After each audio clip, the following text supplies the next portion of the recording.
ஒரு சாமி, 2 சாமி, 3 சாமி, 4 சாமி, 5 சாமி, அப்புறம் 6ஆம் சாமி. இப்போ 6வது கட்ட தேர்தல் நடந்துகிட்டு இருக்கு. எதுக்குடா சம்பந்தம் இல்லாம இந்த டைலாக் பேசுற? இந்த படத்திலே அந்த டைலாக் சம்பந்தம் இல்லாம தான் வரும்.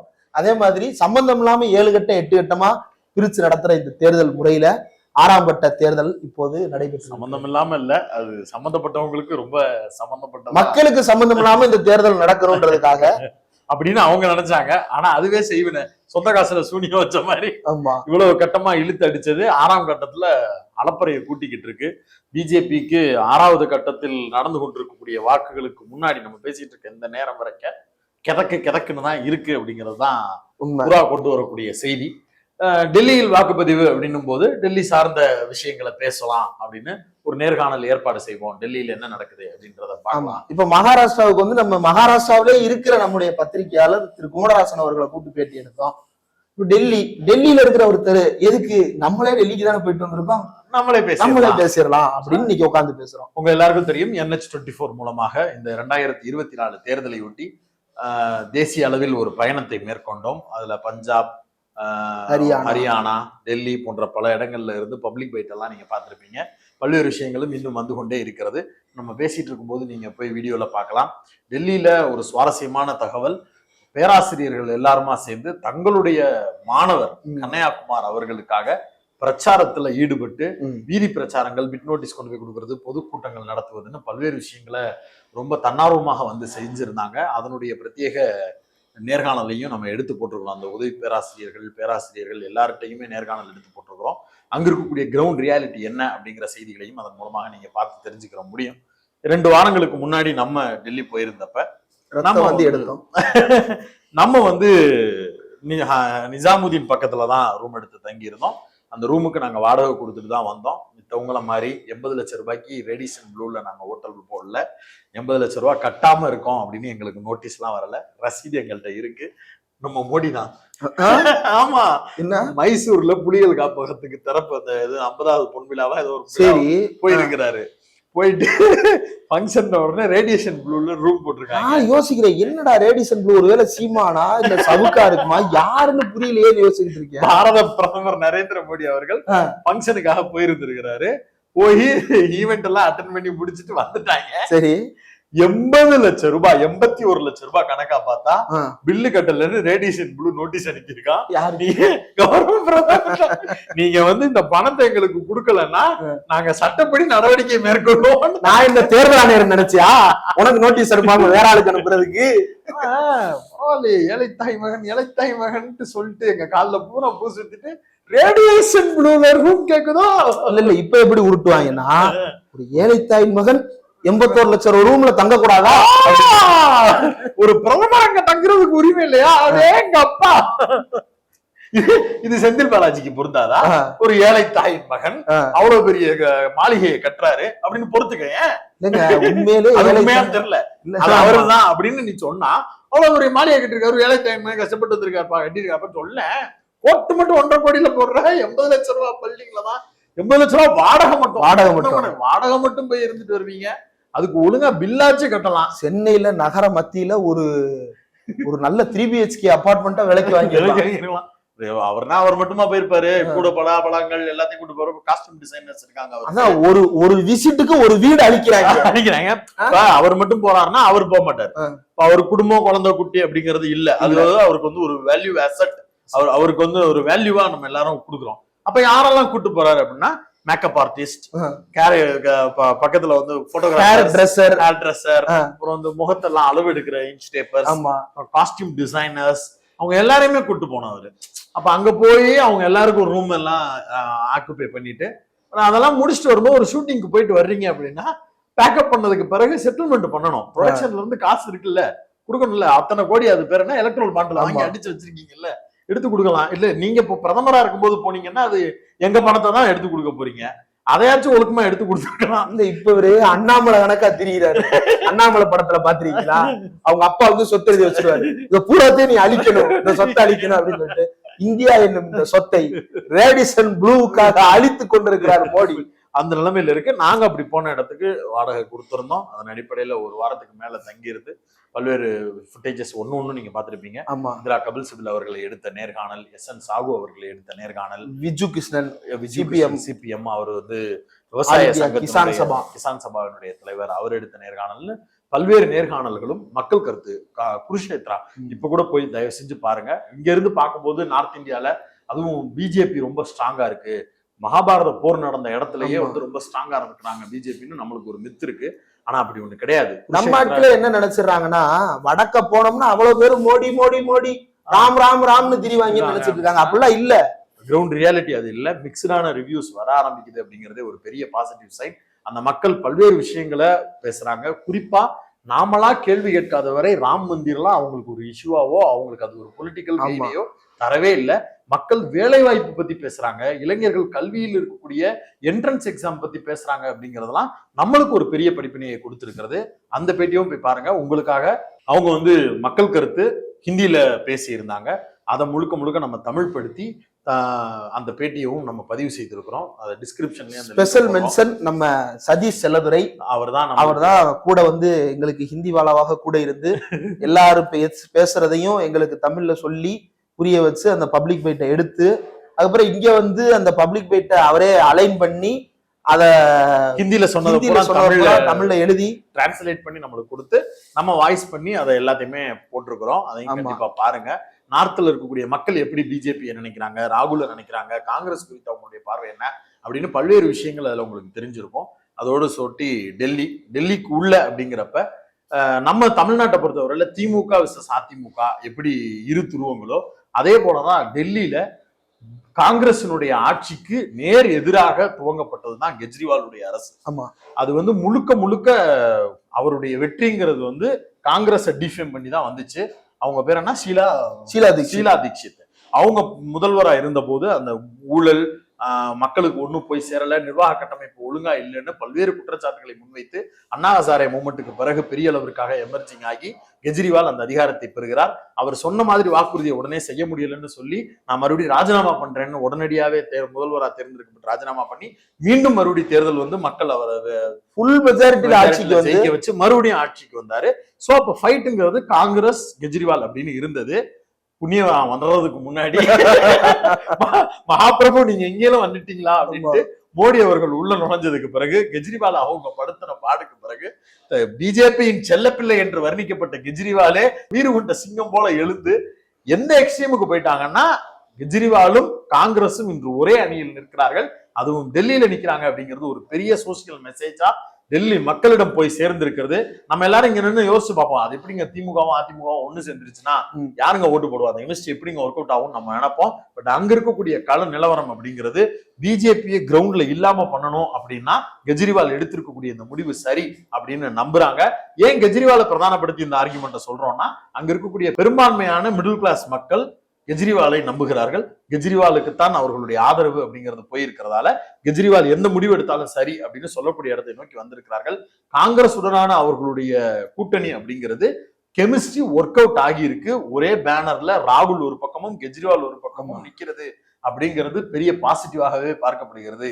ஆமா, தமிழ்நாட்டுல அண்ணாவும் ராஜாஜியும் ஒன்னா நிக்கலையா, அந்த மாதிரிதான் பொது எதிரின்னு வந்துட்டா ஒண்ணு சேர்ந்துடுறது அப்படின்னு தான் முடிவு.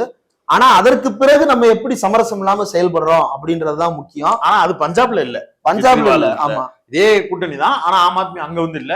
பெரிய நடுநிலை நாயகர்கள் பலரும் கேட்கலாம், இங்க வந்தா அப்படி பேசுறீங்க, அங்க வந்தா அப்படி பேசுறீங்கன்னு. அதுக்கு கன்னியாகுமரி தெளிவா விளக்கம் கொடுத்தாரு. ரோஹித் சர்மாவும் விராட் கோலியும் இந்தியன் டீம்ல ஒன்னா தான் விளையாடுறாங்க. ஐபிஎல் போனா இவர் ஒரு ஸ்டேட்டுக்கு விளையாடுறாரு, அவர் ஒரு ஸ்டேட்டுக்கு விளையாடுறாரு. இதுக்கு போய் பதில் தேடிட்டு வா, அதுக்கு பிறகு நான் பதில் சொல்றேன். ஆமா, நல்ல ஒரு பதில் அது. அந்த மாதிரிதான் இருக்கு கிரவுண்டு. ஆமா, அங்க பஞ்சாப்ல வந்து 4 முனையா நிக்கிறாங்க. அதனால வந்து எப்படி பார்த்தாலும் பிஜேபிக்கு பேரழிவு தான், நமக்கு அந்த குடும்ப நாசமா போகணும், அவ்வளவுதான். இங்க வந்து அப்படி கிடையாது. பிஜேபி அவங்க ஸ்ட்ராங்கா தன்னுடைய கால் பதிக்கணும்னு நினைக்கிறாங்க. ஏன் நினைக்கிறாங்க அப்படின்னா, பவர் அவங்கள்ட்ட இருக்கு. அவங்க வந்து ஸ்டேட் அந்தஸ்து கிடையாது டெல்லிக்கு. அங்க இருக்கக்கூடிய காவல்துறையில இருந்து அங்க இருக்கக்கூடிய எல்லா விஷயங்கள்லையும் தலையிடுவதற்கான நேரடி அதிகாரம் அமித்ஷாவுக்கு இருக்கு. பிஜேபிக்கு இருக்கு அப்படின்றப்ப அங்க சிறிதும் பிசிறு தட்டி 2 பேரும் பிரிஞ்சு நின்னோம்னா பிஜேபி தங்களுடைய பவரை பூரா பயன்படுத்தி முதலிடத்துக்கும் 2ஆம் இடத்துக்கும் வருவதற்கான எல்லா வாய்ப்புகளையும் உருவாக்குவாங்க. மொத்தமா அவங்களை காலி பண்ணணும்னா நம்ம 2 பேரும் சேர்ந்து நிக்கணும்னு சொன்னது மட்டும் இல்லாமல் மக்களிடம் அதை கன்வின்ஸ் பண்ணி எடுத்துட்டு வந்திருக்கிறாங்க. அதன் அடிப்படையில் காங்கிரஸை விரோதமாக பார்த்த ஆம் ஆத்மி ஆதரவாளர்கள் பலரும் கூட தங்களுடைய மேடைகளில் ராகுலுக்கு வணக்கம் அப்படின்னு முழக்கங்களை வைக்கிறார்கள். காங்கிரசினுடைய மேடைகள்ல எங்களுடைய அதிகாரத்தை பறித்து விட்டது ஆம் ஆத்மின்னு சொல்லிக் கொண்டிருந்த காங்கிரஸ் மேடைகள் பலவும் கெஜ்ரிவாலுக்கு ஜே என்று சொல்லுகிறார்கள். இது ஒரு பெரிய அளவிற்காக ஒர்க் அவுட் ஆகி இருக்கு. குறிப்பா கன்னியாகுமார் அவருடைய பிரச்சார களத்திற்கு நாம போயிருந்தோம். நான் கூட அந்த வீடியோவை குறிப்பிட்டிருந்தேன். அந்த வீடியோவும் நம்மளுடைய பேரலையில இப்ப ரிலீஸ் ஆயிருக்கும், நீங்க போய் பார்க்கலாம். பேராசிரியர் பிரச்சாரம் பண்ணது ஜேஎன்யூடைய ஸ்டூடெண்ட் அவரு. அங்க இருக்கக்கூடிய பிரச்சாரத்துல இடதுசாரிகள், காங்கிரஸ், ஆம் ஆத்மின்னு எல்லாருமே ஆர்கனைஸ் ஆகி ஒன்னா பிரச்சார களத்துக்கு வர்றாங்க. மக்கள் மத்தியில காங்கிரஸ் மீதும் ஆம் ஆத்மி மீதும் ஒரு மிகப்பெரிய எதிர்பார்ப்பும் இவங்க இருக்கணும் அப்படிங்கிற ஸ்ட்ராங்கான நம்பிக்கையும் அந்த பக்கம் இருக்கு அப்படிங்கிறத கிரவுண்ட் லெவல்ல இருந்து பார்க்க முடிகிறது. ஆமா, அதே போல எந்த அளவுக்கு அங்க அதிகாரம் வந்து பிஜேபி கையில இருக்குன்னா, கொளத்தூர் தொகுதி மு.க. ஸ்டாலின் போட்டியிடுற தொகுதி, அந்த தொகுதியில போய் நம்ம கவர் பண்ண போறோம். கவர் பண்ண போறப்ப மீடியா போகும்போது போலீஸ் வந்து, சார் என்ன செய்யறீங்க, ஷூட் பண்றோம், ஓ சரிங்க சார் அப்படின்ட்டு போயிடுவாங்க. இவ்வளவுதான் நடக்குமே தவிர இங்க நிக்க கூடாது, அங்க போ, அங்க நிக்க கூடாது, அங்க போ அப்படின்னு சொல்லிட்டு ஃபீல்டுல நம்மளை டிஸ்டர்ப் பண்ண மாட்டாங்க. இப்போ செக்ரட்டரியேட்டுக்குள்ள போறோம் அல்லது பிரைம் மினிஸ்டர் ஃபங்க்ஷன் அல்லது சீஃப் மினிஸ்டரோட ஃபங்க்ஷன் ஒன்றுக்கு போறோம் அப்படின்னா அங்கீகரிக்கப்படாத ஊடகவியலாளர்களை தள்ளுறது அப்படின்றது வேற. ஆனா இங்க டெல்லியில போகும்போது நம்ம அங்க நிக்கிறோம். அதாவது ஒரு முன்னாள் வைஸ் சான்சலர் எங்க முன்னாடி நிக்கிறவர், அவர் தான் பேசியிருப்பாரு, அவர் தான் தமிழ்ல கூட பார்த்திருப்பீங்க. அவரை பேட்டி எடுக்கிறதுக்கு அந்த டெல்லி யூனிவர்சிட்டி வளாகத்துல அந்த ஏரியாவில் இருக்கக்கூடிய ஹன்ஸ்ராஜ் காலேஜுக்கு வெளியே நாங்க நிக்கிறோம். நிக்கும் போது நாங்க நின்றுட்டு இருக்கிற பார்த்துட்டு இருந்த அந்த போலீஸ் வந்து விறுவிறுன்னு வந்து take the camera, off the camera, என்ன பண்றீங்க அப்படின்னு சொல்லிட்டு ஹிந்தியில பயங்கர சலம்பல், எடுக்கவே கூடாது அப்படின்னு சொல்லிட்டு ஜல் ஜல் ஜல் அப்படின்னு சொல்லிட்டு விரட்டி விட்டுக்கிட்டே இருக்கிறாங்க. அதுக்கப்புறம் நாங்க நின்னு பேசி இல்ல நாங்க எடுப்போம். அப்படித்தான் அமித்ஷா வந்து ஜாலியா இருக்கிறாரு எங்க டெல்லிக்குள்ள, ஏன்னா போலீஸ் கையில இருக்கு, எல்லாம் பண்ணலாம் அப்படின்னு நினைக்கிறேன். யோசிச்சு பாருங்க, ஒரு போலீஸ் மாநில அரசுக்கு ஆதரவா இருக்கணும் அப்படின்றது இல்ல, ஆனா அப்படிதான் இருப்பாங்கன்றது ரியாலிட்டி. அப்படி இல்ல, மாறாக அது அமித்ஷாவுக்கு நேர்மையான போலீஸா இருக்கு. அப்ப தன்னோட ஊர்ல லாண்ட் ஆர்டர் தான் கட்டுப்பாட்டுல இல்ல, அட்மினிஸ்ட்ரேஷன் தான் கட்டுப்பாட்டுல இல்ல, பினான்ஸ் இல்ல, ஏற்கனவே இல்ல, மினிஸ்ட்ரியில இருந்து ஏதாவது ஒண்ணு எழுதி அனுப்பணும்னா மேல ஒப்புதல் தர மாட்டாங்க. இப்படி மொத்தமா முடக்கி அந்த முதலமைச்சர் பதவின்றதே இல்லாம ஆக்கணும்னு வேலை பார்த்துட்டு இருக்காங்க. 15-20 வருஷத்துக்கு மேல அங்க முதலமைச்சர் பதவின்றது இருக்கு. அதை இப்ப தூக்குனா மக்கள் கொந்தளிச்சிடக்கூடாது. அதை எப்படி நீ எங்க முதலமைச்சரே தூக்குற அப்படின்னு கொந்தளிச்சிடக்கூடாதுன்றதுக்காக அந்த போஸ்ட டம்மி பண்ணணும் அப்படின்றதுக்காக தான் தொடர்ந்து அதிகாரத்தை பிடுங்கிறது. கெஜ்ரிவாலை கைது பண்ணது வரைக்கும் அதனுடைய ஒரு பிரதிபலிப்பா தான் பார்க்க வேண்டியது இருக்கு. குறிப்பா கெஜ்ரிவாலுக்கு அங்க இருக்கக்கூடிய செல்வாக்கு அப்படிங்கிறது கீழ்மட்ட அளவுல மக்களுடைய பிரச்சனைகள், மக்களுடைய நிர்வாக ரீதியாக மக்களுக்கு போய் சேர வேண்டிய நலத்திட்ட உதவிகள்னு பல விஷயங்களை திராவிட அரசியல் இங்க நம்ம என்னெல்லாம் பண்ணிக்கிட்டு இருக்கிறோமோ அதை இன்னும் வேகமா முன்னெடுத்து அங்க போய்கிட்டு இருக்கிறாரு அப்படிங்கிறத நம்மளால கண்கூடா பார்க்க முடிந்தது. ஒவ்வொரு பகுதிகளிலையும் மருத்துவமனைகளை கட்டி அங்க இருக்கக்கூடிய மருந்துகளை பூராத்தையும் அங்க இருக்கக்கூடிய எல்லா மக்களுக்கும் கொண்டு போய் சேர்ப்பதா இருக்கட்டும். உங்களுக்கு வந்து பச்சைங்களை மொஹல்லா கிளினிக் பேரு. அங்க போனீங்கன்னா நீங்க எந்த தெருவுக்குள்ள போனாலும் அந்த தெருவுல நீங்க ஃபுல் நெட் நடந்தீங்கன்னா ஒரு இடத்துல மொஹல்லா கிளினிக் அப்படின்னு ஒண்ணு இருக்கும். நம்ம ஊர்ல இருக்கிற ஆரம்ப சுகாதார நிலையம் மாதிரி. நம்ம ஊர்ல ஆரம்ப சுகாதார நிலையங்கள் அப்படின்றது எப்போ உருவாக்கப்பட்டது? அங்க வந்து இப்பதான் கடந்த 8 வருஷமா தான் ஆரம்ப சுகாதார நிலையம் மாதிரியான மொஹல்லா கிளினிக் உருவாக்கப்பட்டிருக்கு. அப்புறம் வந்து சாலையில் இருப்பவர்கள், வீடற்று இருப்பவர்கள், நிலமற்று இருப்பவர்கள் எல்லாம் ரொம்ப பயங்கரமான குளிர், பயங்கரமான வெயில். அப்ப இந்த குளிர் காலத்துல மழை காலத்துல எல்லாம் அவங்களுக்கு ஷெல்டர் இருக்காதுன்றதுக்காக அவங்களுக்கு ஸ்பெஷல் ஷெல்டர் ஹெட்ஸ் போட்டு அவங்க அங்க வந்து தங்கிக்கலாம். அவங்களுக்கு தேவையான உணவு, உடை மற்றும் நைட்டு தூங்குவதற்கு தேவையான பெட்ஷீட் வரைக்கும் கொடுத்து அவங்கள பாதுகாக்கிறது. இந்த மாதிரி சின்ன சின்ன அளவுல ஸ்கூல்ஸுக்குள்ள இப்ப நடந்திருக்கிறதுல மிகப்பெரிய லெவல். இப்போ நம்ம தமிழ்நாட்டில இருந்து அமைச்சர்கள் போய் டெல்லியில இருக்கக்கூடிய பள்ளிகளை பார்க்கிறதும், கெஜ்ரிவால் கிளம்பி வந்து நம்முடைய பள்ளிகளை பார்க்கிறதும்னு ஒரு பெரிய கனெக்டை நம்மளுக்கு கடந்த காலங்களில் பார்த்திருப்பீங்க. அதனுடைய பிரதிபலிப்பு அங்க எப்படி ஆயிருக்குன்னா, ஸ்மார்ட் வகுப்பறைகளா பல வகுப்பறைகளை மாத்தி இருக்கிறாரு. எதனால அது இன்னும் பெருசா சொல்றாங்கன்னா, இதுக்கு முன்னாடி அங்க இருந்தப்ப ஈவன் காங்கிரஸ் கவர்மெண்ட் இருந்தப்பையும் கூட இடிஞ்ச கட்டடம் பக்கத்திலேயே செடி கொடி எல்லாம் வளர்ந்து பாம்பு பூரா வட்ட எல்லாம் உருண்டுகிட்டு கிடக்கும். அங்கதான் படிக்கணும். கவர்மெண்ட் ஸ்கூல்னா ஒரு மித்து இருக்கும்ல, அது உண்மையாவே அங்க இருக்கும். நம்ம ஊர் கவர்மெண்ட் ஸ்கூல் அப்படி இருக்கு இல்ல. பட் நம்ம ஊர்லயே ரொம்ப ரூரலா இன்டீரியரா ஒரு கிராமத்துக்கு போனோம்னா இப்பயும் ஒரு சில பள்ளிகளை அப்படி பார்க்க முடியும். ஆனா அதுவுமே வந்து இந்த பாம்பு பூச்சி வெட்டெல்லாம் இருக்காது. ஒரு சில பேட்ச் ஒர்க் பாக்குற மாதிரியான வேலைகளோடு தான் அந்த பில்டிங் இருக்கிற மாதிரி இருக்கும். ரொம்ப விரல் விட்டு என்னக்கூடியது, நான் குறையா சொல்லல. அங்க வந்து எல்லா பள்ளிக்கூடங்களும் அப்படி இருந்தது. அப்ப அதை பூராத்தையும் டெவலப் பண்றதுக்காக பண்ண வேலைகளா இருக்கட்டும், அப்புறம் சர்டிபிகேட் வாங்குறதுல இருக்கக்கூடிய கரப்ஷன் விஷயத்த ஒழிக்கணும்ன்றதுக்காக ஒரு பச்சை இங்க்ல கையெழுத்து போடக்கூடிய கையெழுத்து இருந்தாலே போதும். ஆமா, இப்ப நான் வந்து எனக்கு கேஸ்ட் சர்டிபிகேட் எடுக்கணும்னா எங்க ஊர்ல என்ன பண்ணணும், நம்ம ஊருக்குள்ள இடைநிலை சாதிகளுக்கு பிரச்சனை இல்லைங்க கேஸ்ட் சர்டிபிகேட் எடுக்கிறதுல. அந்த தலையாரி ஏதோ ஒரு இடைநிலை சாதிக்காரரா தான் இருப்பாரு, இப்ப கொடுத்துட்டு போறாரு. பட் ஆனா நம்ம ஊர்ல இருளர் பழங்குடியினர் இருக்கிறாங்க, அவங்க எல்லாம் போய் வந்து இது பண்ண கேட்டா கேஸ்ட் சர்டிபிகேட் கேட்டா என்ன சொல்றாங்க, இன்னமும் எல்லா மாநிலங்கள்லயும் அந்த பிரச்சனை இருக்கு. ஏன்னா அதை வகைப்படுத்துவதிலேயே பிரச்சனை இருக்கு.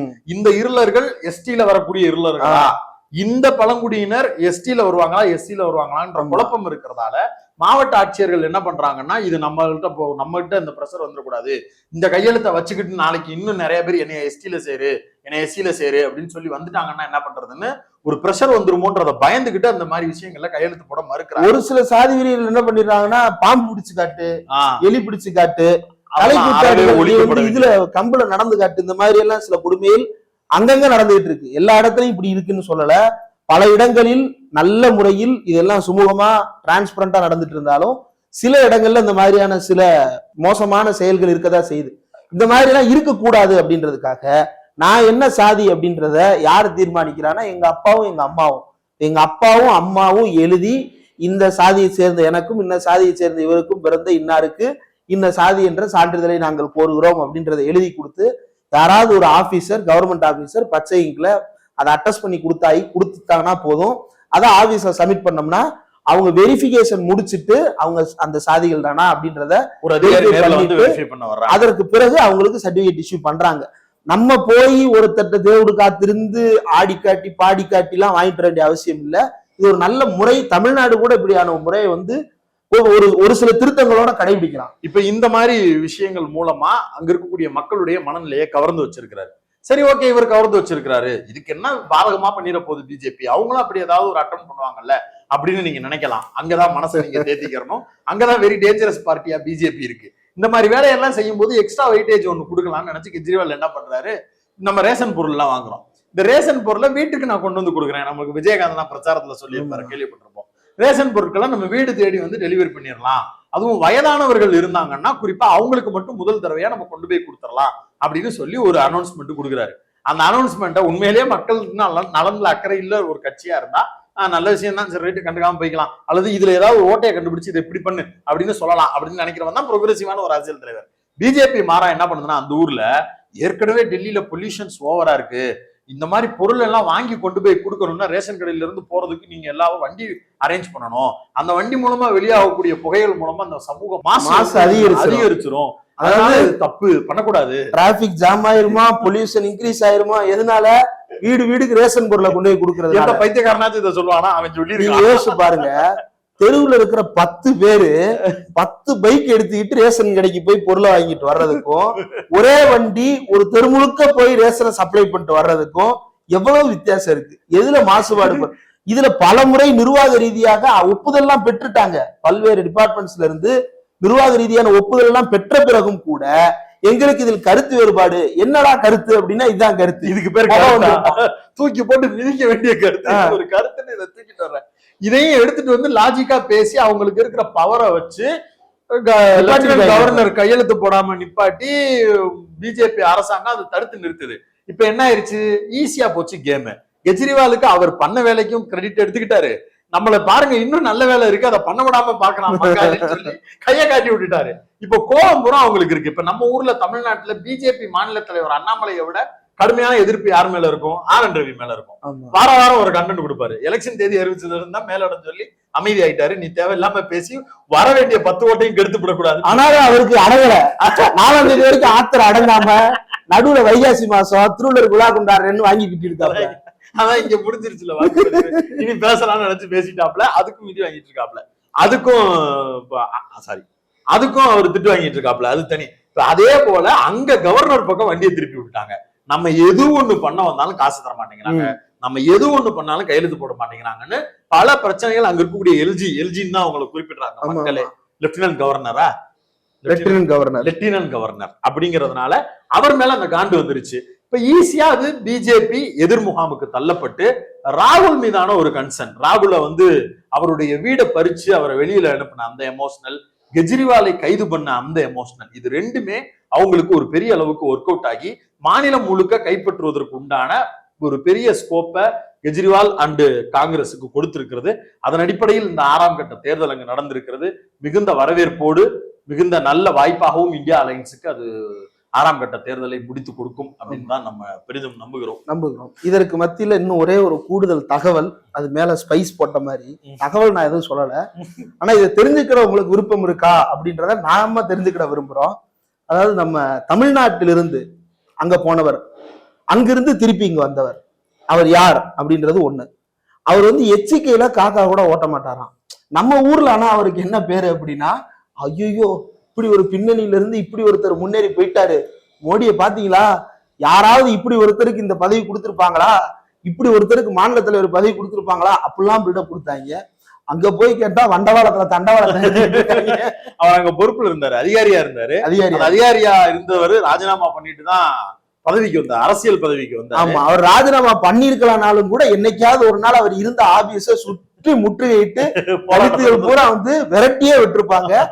இந்த சம்பவம் என்ன அப்படின்றது சில தரவுகள் இருக்கு, தெரிஞ்சுக்கணும்னு ஆசைப்பட்டீங்கன்னா அந்த 4 எழுத்து தலைவரின் பெயர் என்ன அப்படின்றத கமெண்ட்ல சொல்லுங்க. ஒரு தனி கோடாக்கியா கூட அது பண்ணுவோம். இப்ப இல்ல, பொறுமையா பண்ணுவோம், என்ன அவசரம், ரொம்ப நாளா இருக்க போறாரு, இன்னும் கமலாலயத்துல ஆபீஸ் எல்லாம் போட்டிருக்காங்க, அவருக்கு ஸ்பெஷலா பொறுமையா பேசுவோம். ஆனா யாருன்றது நீங்க கமெண்ட்ல சொல்லுங்க. நீ தினத்தந்தியில எழுதுற மாதிரி கேக்குற, சொல்ல மாட்டோம். ஓகே, மீண்டும் ஒரு முறை உட்கார்ந்து பேசுவோம், தொடர்ந்து பேசுவோம். நன்றி.